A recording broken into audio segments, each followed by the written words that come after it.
Joe Pisapia leading off.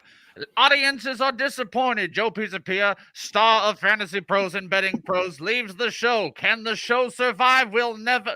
Wait a minute, ladies and gentlemen. We're hearing signs of a. Is that a hey yo in the background? Do we hear a hey yo? Hey, yo, what's up, everybody? Look at us, back for the end of the season. Hello, my friends. How are you? Look at all this baldness. Yes, that is Joe Pisapia. He is back. We are back here and leading off for the season finale. I am the Welsh. We got Pisapia, we got Bubba, and we got you guys, the Peanuts or Cracker Jacks in the chat. Thank you guys for hanging out with us all season long, and thank you to PrizePicks. PrizePicks has sponsored the show all season long, and guess what? We're going to prize pick one more time. And also, guess what? I cashed that prize pick on Wednesday. So suck it. Boom. We hit it. And that's a beautiful thing. It is the finale, folks. Yep. We're going to try to go out on top again. And thank you to PrizePicks. You guys can get the promo code leading off, match your deposit, get free money, make money, have so much fun. Look at all this baldness. I wafted the hair bigger than I've done all season. The heads are shining. We've lost our lighting because your guys' heads are so shining. Yeah, it's a crazy finale. Joe, you've been gone with us, but it's good to see you. How are you, buddy? It's good to see you, my friends. I haven't seen a lot of baseball in the last 2 months, but I see that the Baltimore Orioles have won 100 games. I see that 25 players in Major League Baseball have 25 or more stolen bases this year. I think this was the rebirth of Major League Baseball this season. And I think it's the rules changes, but I also think it's this show. I think those are the two things that have really changed Major League Baseball for the better for the next decade. We're going to take you through the next decade. And it's been a really fun season. A lot of good stories, a lot of drama, a lot of Shohei Ohtani, a lot of Ronald Acuna. But at the end of the day, I think what's so fun about it is, you're looking at the standings and teams that you thought were going to be good, like the Mets were not. The Yankees are 500, and some of these teams like your Arizona Diamondbacks, Welsh, scratching the playoffs. Very exciting stuff. Yeah, I mean, baseball has been great, and it's been great hanging out with everybody here. This show's been awesome, and we appreciate that everybody has. And I agree with you. Baseball has been like the Mets, particularly. They could still ruin baseball if we have to play this Monday game because of a game getting rained out in the 9th inning. They can ruin a season, which is fantastic. We've had the uptick in fantasy and overall categories and statistics kind of go through the roof. We're also seeing the decline of the starting pitcher even more. I was looking at this earlier in the month, Bubba. There were, I might have gone over, so someone can correct me, but less than a week ago, there were only 3 pitchers over 200 innings pitched this year. 200 is no longer the marker for SPs. It's around 175 for like a really good pitcher, which will be interesting to break down in the offseason because those guys where we're like, well, the guy can only get like 130 innings. Okay, that's just a little below average. That's not dramatically below average. So we've definitely seen a new version of baseball that we now have background for, and we will take into all of our prep for 2024, Bubs. Yep, no doubt about it. It changes everything. It's almost quality over quantity these days because quantity ain't there anymore. So That's right. It's definitely a new philosophy with baseball. And yeah, the 2024 discussion with the new rules changes, the stolen bases, the maybe bouncy ball at times, who knows? All those kind of things are going to make things fun to get ready for 2024. 35 guys, by the way, 10 years ago threw 200 or more innings. This year, 4. Yeah, and the most innings pitched in the Bay Area, by the way. Just gonna throw that out there. Yeah, he loves to throw that in there. Yeah, Logan Webb, the workhorse. There we go. Yep. It's funny. There are a bunch of guys in the 190s though. So maybe I see Logan Gilbert, Wheeler, Nola, Burns, Pablo Lopez. All these guys are like done though. So that's my point. Like 190 is still good, but 190 is like the new 220. You know what I'm saying? And 220 is the new 270. Like, oh my God, a guy went 270. That's crazy. Or 220. Like that's the changes. And we'll be doing that all off season long. And, the great stuff is going to be when the Fantasy Black Book comes out in probably only a couple months. When the new season starts back up, we will do all new big. We added a person to the Black Book staff this year. I don't know if I told you guys. No. Yes. She, you might know her from being the back-to-back week 2 and week 3 number 1 ranker overall. It's the Wonky Penguin is going to be working with us this year. So now the Black Book will be really good. That'll because we be have a loud. penguin working for us. So that's Yeah, really cool. 100%. Very excited about that. In just a tiny bit, what Bubba and I are going to be doing, we are going to talk about some streamers. Just want to let you guys know, we're going to give you like a little bit. There's like 2 days left. We're going to talk about a few streamers. We've got some bets. We got some prize picks. We got some of that fun stuff. But I've also put together the fantasy awards. There's real awards that are out there and fantasy awards. Bubba and I have put together our fantasy awards. Joe, just really quick on the actual award side, you and I have spent so much time I've been lucky enough to be doing this with you almost fullish time from this show perspective for like 2 years. And everybody joked around with us how much we would just last year. It was like Ohtani, Judge. And then this year it was like Ohtani and the injury. But we've always talked about the betting market and the award market. This is the first year that I can recall, not just doing the show with you, in 15, that every single award is over. There is no question at every single. I'm going to run through the Bubba and I both filled this out. I actually didn't fill out half of it, and he was nice enough to fill out the other half. Here are the awards. I thought he just left it open for me to fill out. No, yeah, thank goodness Bubba's here to do some work. Because God, that's why I had to leave in August because Welsh doesn't do anything. Have you guys seen the bags? I was up till 3 a.m. doing stuff and getting prepped here. It's ridiculous. I know it's ridiculous, but this is like the first year from an award perspective. We're not guessing on anything, and I'm also going to cash because of my NL Rookie of the Year award. So here were the 6. Corbin Carroll with an award? I might have picked Corbin Carroll. Well, I'll do you one better. I had Corbin Carroll and Gunnar Henderson in a special that FanDuel was running before the season started. Put that bad boy together, and let me tell you, I was pretty miserable in June about that. Like I remember we were like, well, I said, well, I earned that money on that. I thought that was a lock. You know what? Patience, my friend. Sometimes baseball is a tough wagering world because there's a combination you have to have of extraordinary patience and then extraordinary aggression at the same time in certain circumstances. So it's always this weird, like walking the line of those two things in baseball betting, which is why I really like baseball betting. And I think next year, that's going to be a really fun thing, on top of the fantasy stuff. But, if it wasn't for Shohei's season, my big money, Welsh, it was Julio for me. And Julio ended up with a 30-30 season at the end of the day, putting that team on his back. So I feel like a little, rewarded for that, but I'm going to lose money on that. But you're going to still take home some money. And those awards, by the way, AL MVP, Ohtani, NL MVP, Acuna, slam dunk. I mean, maybe there's an AL MVP debate with the Ohtani injury and stuff, but it's still not going to happen. Right, because he was so valuable to the Angels who did so well this year. Well, boy, what a surprise. I didn't get to be here for that most valuable thing. I was not here for the trade deadline. That's when Bubba came in. That's when they made the deal for Bubba, which was a good deal in retrospect. But I got to tell you, Welsh, if only somebody saw that disaster, that dumpster fire coming a million miles away. Can you imagine, though, if the Mets would have traded for him and then he blew out his arm and he had to leave? Yeah, that's the most Met thing that could possibly happen. That's Mets going full Mets. That would have been amazing. That's the whole thing. AL Cy Young, Cole. NL Cy Young is Snell. Rookie of the Year. I mean, if there's been one award that's been locked up for 4 months, it's NL Rookie of the Year with Corbin Carroll, of course. Thank you. And Gunnar Henderson. But I'm telling you, I don't recall a time.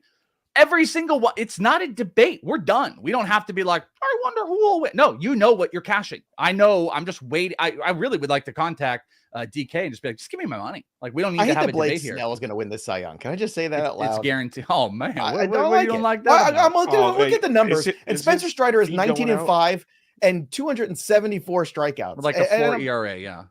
East Coast bias piece of P over here. 3.81. Yes, because I love the Braves so much. Because as a Met fan, there's nothing more than to give the Braves more awards. That's what I want to do. Well, but I mean, Strider is the fantasy option. Snell will be the real life with the ERA and what he's done this year. And those awards, they just get kind of locked up. I can't wait for the acceptance speech, Welsh. Oh man, I just want to thank me. Been working on it already. Yeah, and ladies and gentlemen, I just want to thank me because I'm great. I'm gonna go make lots of money. I don't need no hitters. Stay hydrated. Frederick in the chat, don't trigger me.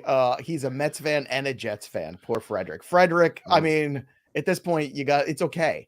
I want to hug you, just like in Good Will Hunting, like Robin Williams did to Matt Damon, and just tell you, it's not your fault, and it's okay. You could just leave these teams. You go somewhere else. It's fine. You're allowed. As long as you don't do what Robin Williams did in The World According to Garp.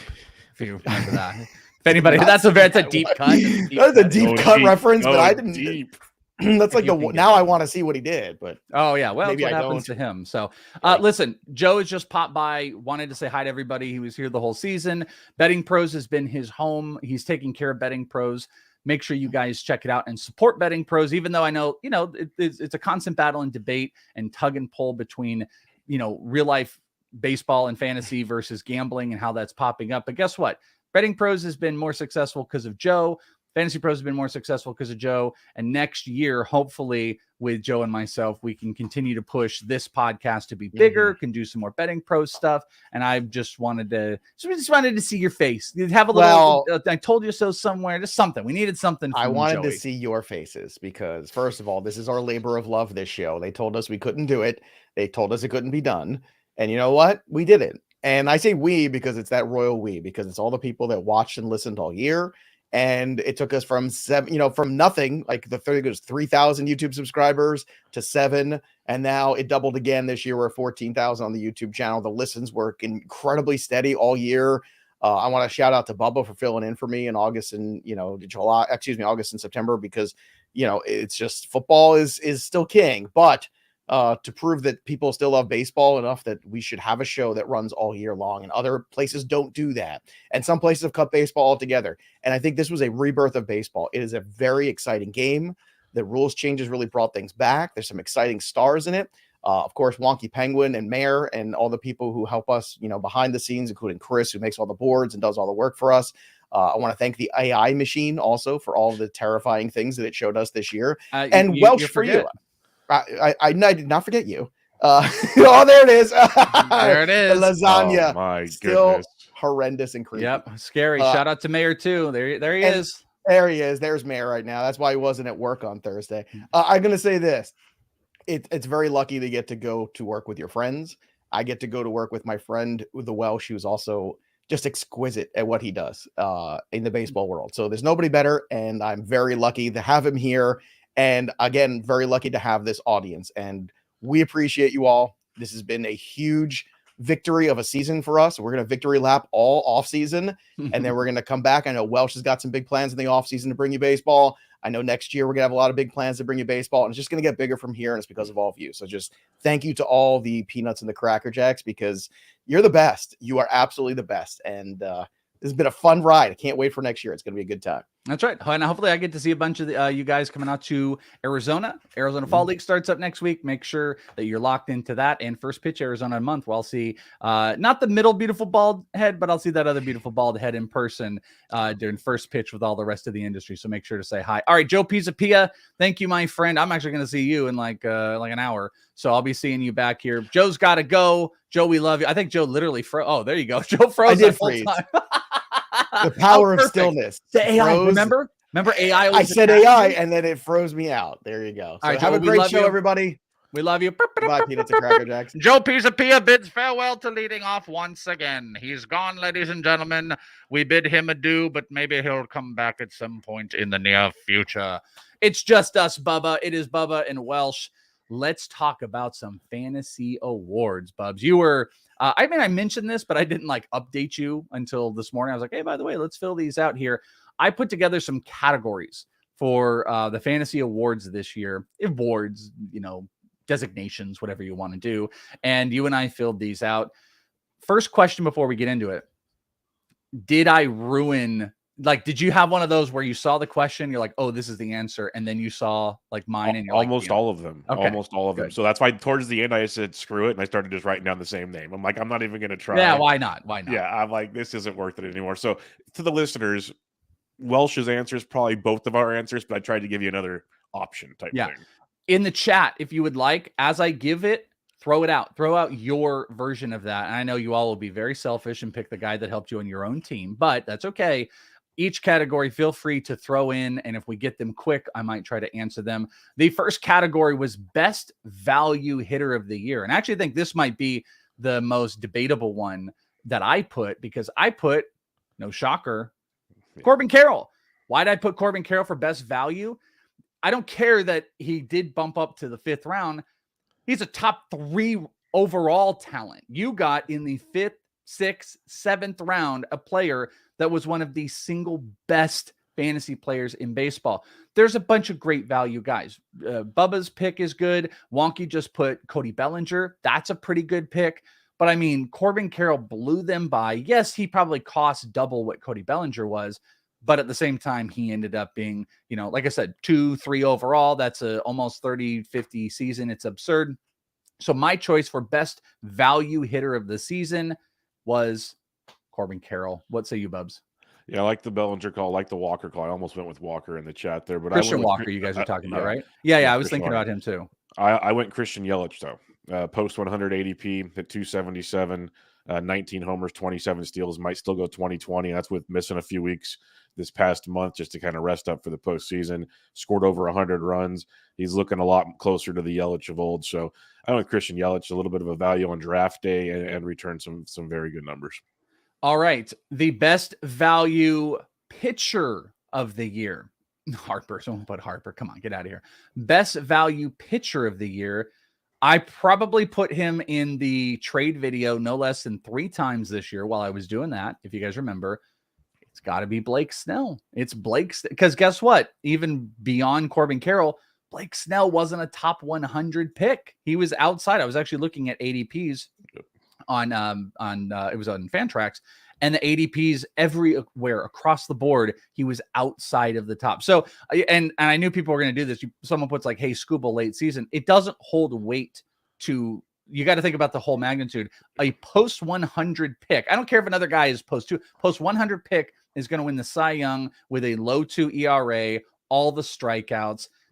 It's easily Blake Snell in this category. Yeah, he pulled a Robbie Ray. So he did very well. Yeah, that's actually a good comp there. So that's my best value pitcher. What say you?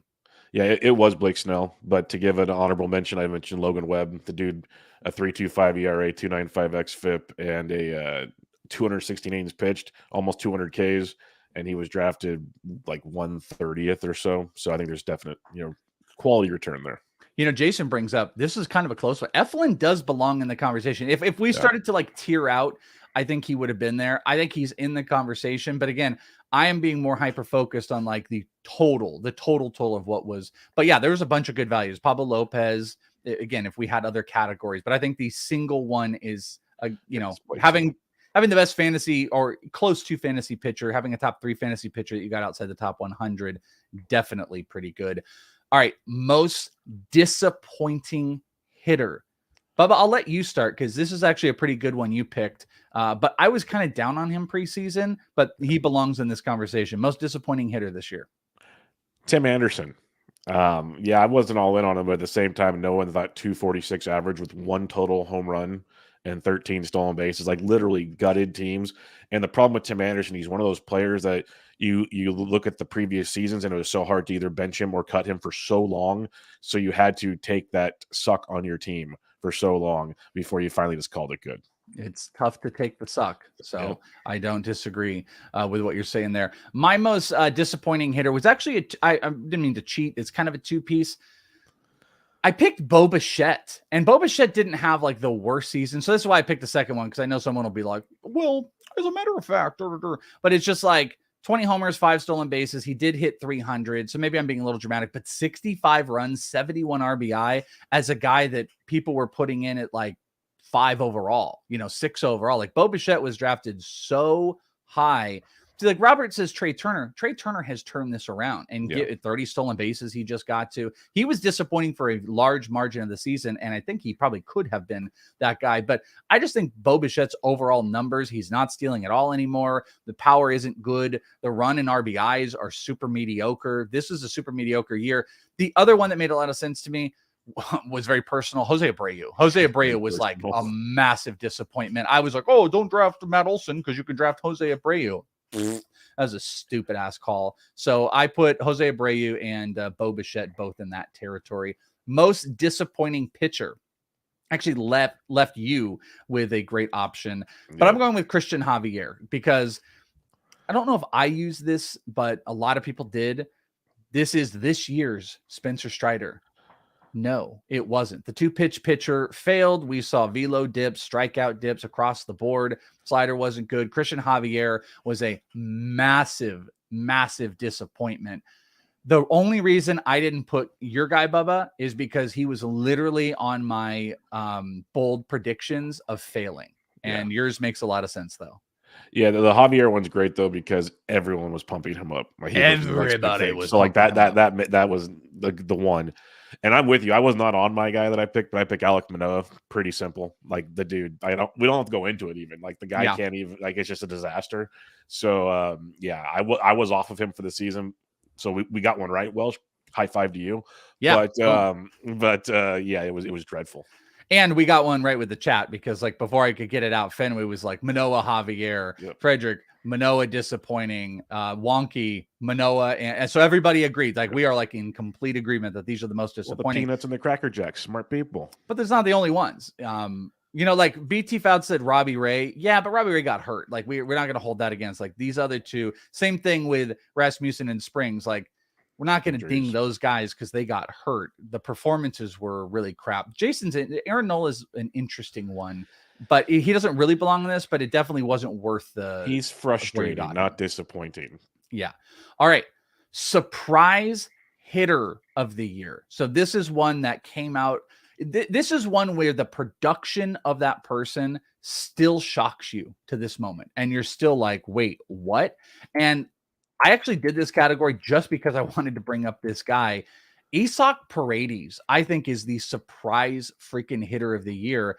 The guy, WRC plus high all year long, lowered that K percentage. He hit 250 with 31 homers. He still has a chance to get over 100 RBI.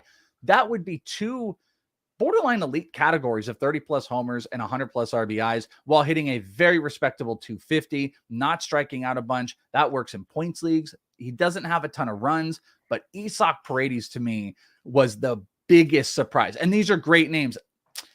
I want to tell you one thing before Bubba talks. This is the only guy I didn't get into this show, and I do think he belongs. Lane Thomas. Almost put him on one of these for sure. He might be that guy. The only reason I didn't put him in the surprise, and this is not to be like, ooh, but I kind of liked Lane Thomas. Like Lane Thomas was leading off the year before with the Nationals. He definitely went above and beyond his stats. But Isaac Paredes, I don't think anybody saw happening. And that's why he was my surprise. Lane Thomas is a great one. We should talk about him. He deserves we're not talking about him. He should be talked about awards. So that's your new award, Lane Thomas. But like that's where Isaac kind of was a separator for me. What about you? Most surprising hitter of the year? Well, these two guys I have plenty of shares of this season, so I'm very happy that they both made the list. I did CJ Abrams. I know you have him later on in another category, but I expected him to be much better playing every day in Washington. I did not expect 44 stolen bases and nearly 20 home runs. We saw him take a gigantic leap at the plate. So big CJ Abrams fan. Okay, surprise pitcher for the year. This one isn't going to be, I don't think, as sexy. Very curious what you guys are going to say where your surprise pitchers are the year. As I type this in, mine is someone I had written off. And the surprise pitcher of the year, and there's probably going to be better ones here because I struggled a little bit with this, was Freddie Peralta. Freddie Peralta really refound himself. I guess he had a 3.5 ERA last year. ERA is a little bit worse this year, but the Ks just popped right back through the roof. He had almost as many wins this year as 2022 and 21 combined. He lowered his walk percentage. He just looked like a completely different pitcher. Second lowest xFIP of his entire career. He's just striking out at elite levels. That surprised the hell out of me. So I'd put him in this list. This is probably a better answer to Justin Steele. I guess I just kind of like didn't want to throw him in here, but you're right. You're absolutely right that Justin Steele might have been the most surprising to his level. Fenway might get the points for that. But what say you, Bubba? I was all in on Steele, so it's hard for me to put him as a surprise on this one. But for me, it's Kota Singa, and I guess it was more because I had to see it first coming overseas. But 202 strikeouts, 2.98 ERA, and 166 innings. Got better and better and better as the season went on. The walk rate improved dramatically. So Kota Singa could take that next step to be a back end, SP1 in fantasy next year. So he really surprised me this year. I thought it'd take another year for him to get acclimated to the bigs. Yeah, Wonky. The only reason I didn't put him in was because he isn't Corbin Carroll. God, I'm going to miss ribbing Welsh. I know you will, Wonky. Some other good ones: Bradish and Steele, Sonny Gray. Those are some definite good ones. League winning hitter of the year. This is a weird category. This is where I put CJ Abrams with an almost 20-40 season, picked up probably off the wire because of how bad it was and how much he just smushed all that production in on the back end. This is an open season one. And I got another category for like what you guys are bringing up. I knew Nolan Jones would come up. I'm going to go CJ Abrams as a league-winning hitter for the year because he was probably also picked up off the wire, and those are elite stolen bases. What say you, Bubs? Yeah, mine's boring, but it goes back to my work with the Black Book every year. I cover catchers, and Jonah Heim was a guy I was tremendously high on, and you got him for free in drafts. And to get a catcher that drives in nearly 100 runs and hits 18 home runs, hits 260, that's elite production from a catcher that late in the draft. All right, this is where this will pop up here. League winning pitcher of the year, and I went with Justin Steele. You guys are talking about Justin Steele. You guys didn't know the categories that I had. Justin Steele, league winning pitcher of the year because he was so freaking late. So that's why I didn't put him as like the surprise pitcher because I had him as your league winner. You have Justin Steele. You're doing mighty, mighty fine. Who was your league winning pitcher of the year? Yeah, I went Blake Snell here because you took him earlier, and if you had Blake Snell, he won you a league. Let's put it that way. Choke of the fantasy playoffs. I just wanted to have like a choke artist one. You have the winning one, by the way. Okay, and I went with Hunter Brown. Hunter Brown, like we were like, oh my God, Hunter Brown. It looks like he's a lead. He wants to be Justin Verlander. Horrible. Absolute choke job. I think like an 8+ ERA over the last 30 days. He has been unstartable and hurt a lot of people. He is the choke job of the fantasy playoffs. What say you? I did George Kirby because people kept rolling him out here and trusting him. He had over 5 ERA in the month of September. Strikeout rate less than 8 per 9. He was definitely not nearly as dominant as you'd hope for.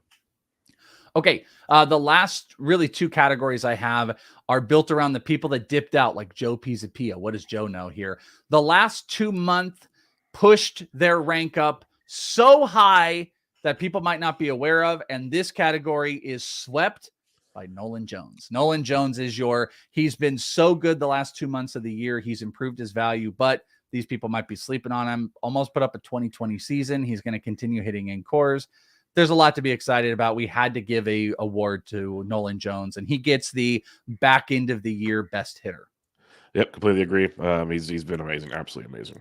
And then the final one is the last 2 months pushed up pitcher. This one is easy. Yeah. Can we just all do it together? 1, 2, 3. Cole Riggins. Yeah. Ace is gonna ace, as Nick Pollock would say. Yeah. Now, Scooble definitely belongs in there. We're getting a lot of Scooble in here. He has been awesome. But Cole Riggins, it has been the last 2 months of the season biggest overall any player push. I don't even think that's a question. Oh, I forgot. There's one more category.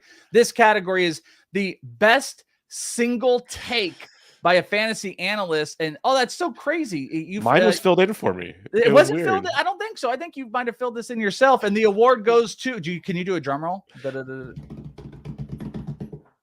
Welsh with Corbin Carroll, the Corbin Carroll call. Smartest person in the world. Thank you, everybody. Best single take by an analyst goes to me for Corbin Carroll. Everyone else was like, oh, I kind of like Corbin Carroll. I yelled at projections. I yelled at everything. Bubba, thank you for nominating me for this award and clearly picking me and me not filling it out for you ahead of time. Glad I could help. You let me do the show with you for 2 months. The least I could do is give you your props where they're due. Yeah. Well, thank you very much. Thank you very much. All right, there you go, ladies and gentlemen. Those are our awards for the year. Yes, Cole Riggins' 7th inning production is killed, but he's been good. Those are the fantasy awards. Love getting your guys' take in there. You guys had a bunch of really, really good ones. It's fun to always kind of look back on the season. We're going to burn through the rest of the show towards the end here.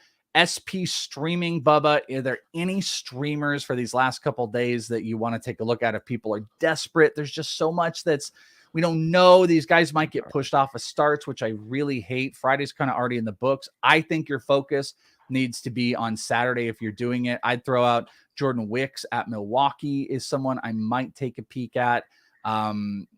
Cabrera has got Pittsburgh if he's out there. Quintana against Philly. That's a tougher matchup. Joe Boyle for strikeouts. Any SPs you like? These are all Saturday ones I'm mentioning, but any of these you like?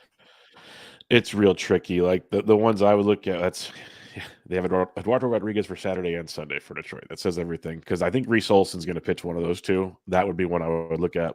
That would definitely be one. Other than that, I'm with you. It's so up in the air. You don't know how many innings you're going to get.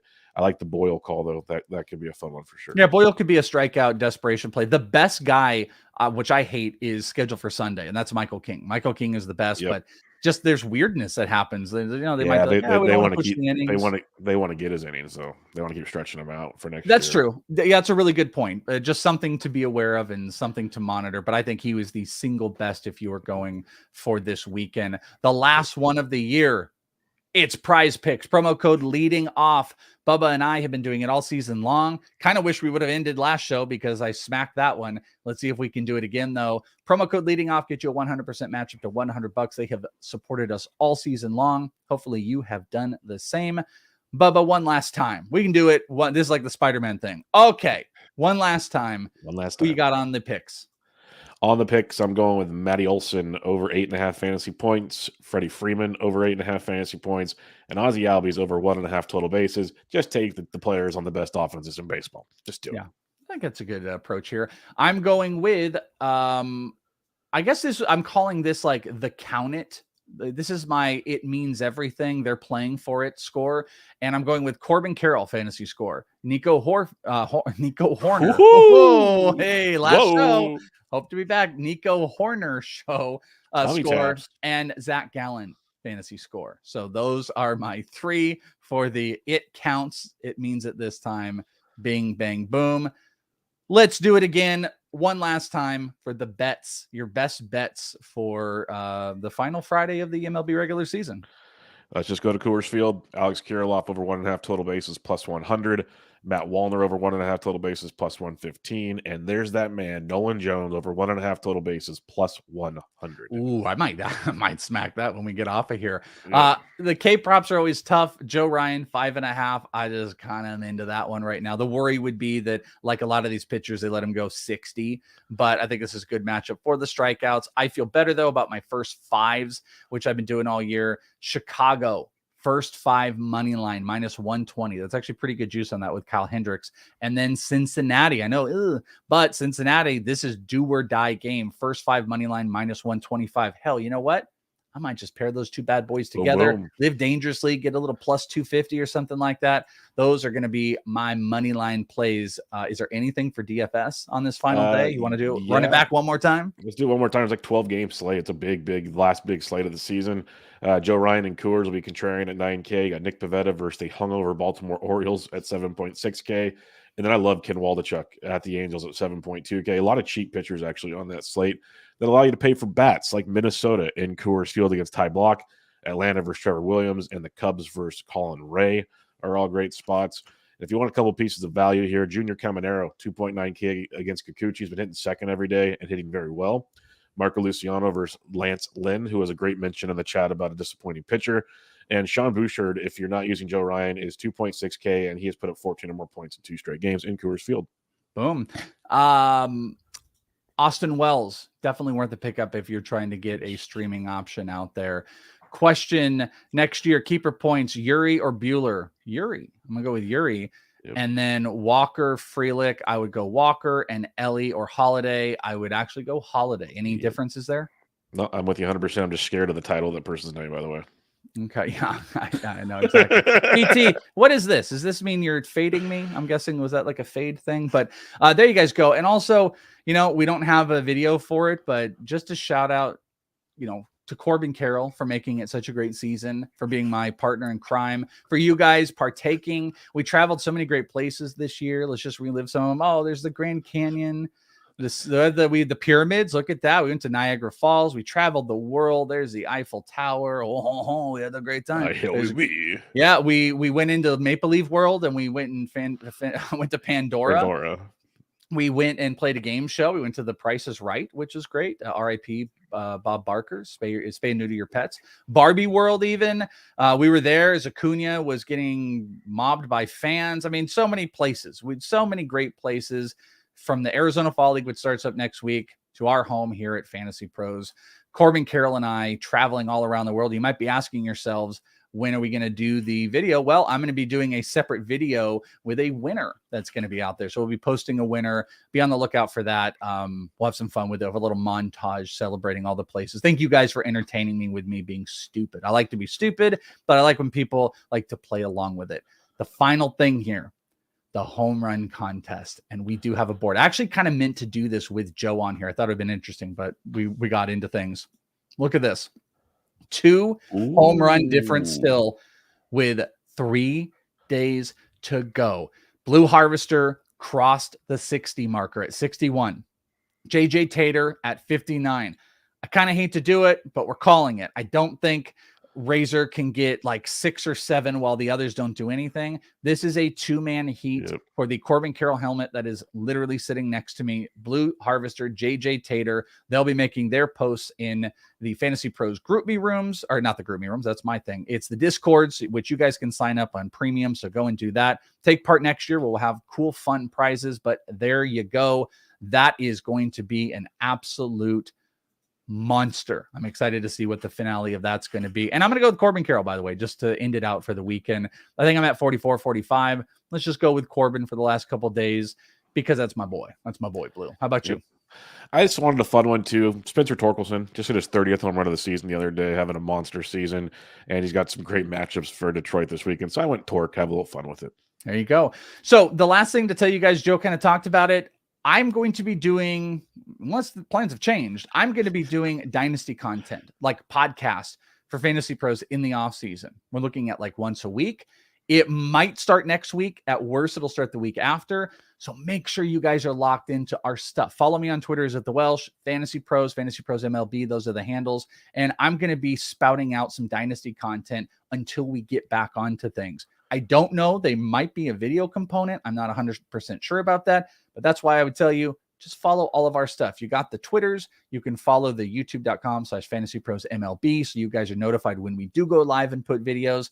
And we've got all this stuff sitting here for you, but we're going to have more baseball content in the off season from a dynasty perspective. And like I said, I'm at the Arizona Fall League starting next week. I'm going to be there all week. I'm going to be tweeting out lots of information, and I will be putting together all of my stuff. You know, I'll be putting together all of my redraft ranks, which I hope to have done by November and everything like that. Matt's a good question. Are you getting a full-time gig with Fantasy Pros? I don't know. We'll see. We'll see what happens. I don't know anything about that, but you know, free agent, always out here, baby. Free agent though, like I'm literally drop anything on a dime for this because I love you guys. I love this show. I've told from Joe to the higher ups, I love Fantasy Pros. And you guys know I work with a lot of places and I love all these places, but I really, really love the people here at Fantasy Pros. I love this audience. You guys are the most fun for sure. So thank you guys. Thank you to Bubba. Bubba, you did such a killer job this year with everything. You literally came out the gates just banging homers, doing DFS like crazy. You did an awesome job, my friend. And I've known you for such a long time and we've done a gajillion shows together. I just love doing them, 3 times a week. Yeah, no, I love it. Thanks for having me. It's easy to like Joe said at the very beginning, it's easy to work with your friends. So it makes it really easy to jump on when you ask me to do it. I got to help a little bit last year. Got to be kind of the full-time role this year. For the final 2 months, it was awesome. Look forward to maybe doing it again sometime. If not, I'll get to see your pretty face in person. That's right. Oh, in a month. It's going to be so great. Yeah, be on the lookout for all that. We're going to have all the fantasy people, baseball people in one spot. And if you are going out to anytime in the Arizona Fall League, hit me up. Say hi. Love to talk with everybody. But that's it. If you guys are looking for any other information, feel free to tweet at us. We can help you through these last couple days. I hope you guys rock some championships. We saw so many of you do so. So stick it here with us in the off season and into the new year. Bigger, better every single year. That is going to do it. For the story of the game, I can never do Joe's thing. Listen, I love you guys all. You're my friendos, and we'll talk to you next time, wherever the story of the game is. For Bubba, I'm Welsh. We're signing off for the season finale of Leading Off. Goodbye, friends.